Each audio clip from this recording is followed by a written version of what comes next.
Directions, orders, threats, moralizing, punishments, and rewards are common tools for bringing up children in the post-communist Czech Republic. Mr. and Mrs. Kopšiva have 5 daughters whom they wanted to bring up differently from how they themselves were raised. But at the beginning they found this was not an easy task. When our kids did not want to do what we wanted them to do, we used methods that we learned during our childhood. For instance, I criticized or reproached them, and sometimes I even shouted at them. At the same time, I felt unpleasant, and I could see that it did not work very well. Mr. and Mrs. Kopšiva were looking for some other way of parenting.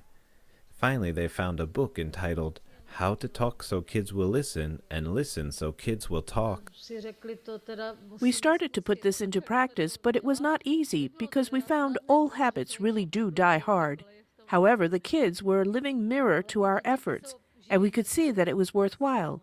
The younger the kids, the faster it started to work. The Kopšiva's rich experience of parenting, plus their collaboration with colleagues Jana Nováčková and Dobromila Nevolova, led to create a new approach to parenting. Their book, To Respect and Be Respected, written by these 4 authors, is well known throughout the country. We have a definition of this approach, and it means that we strive to treat children in the same way as adults that we esteem. This is because we have noticed that many adults dare to do to children things they would not dare to do to other adults. Tatiana and Pavel have been running very popular seminars for about a dozen years where they share their knowledge with teachers and parents. We want to teach them respectful communication, although it's more than just a set of communication skills.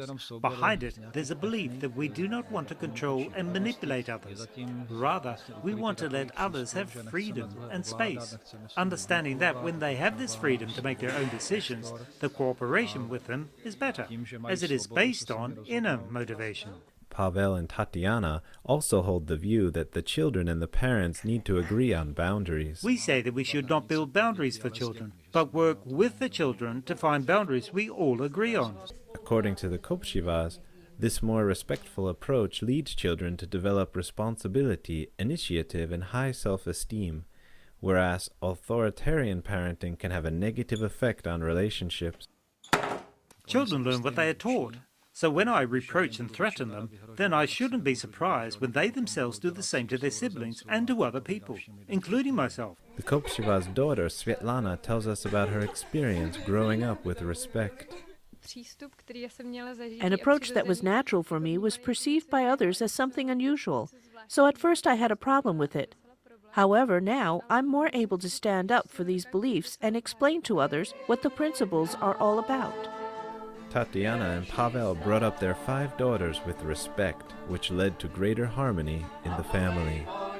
NTD News, Kroměříž and Brno, Czech Republic.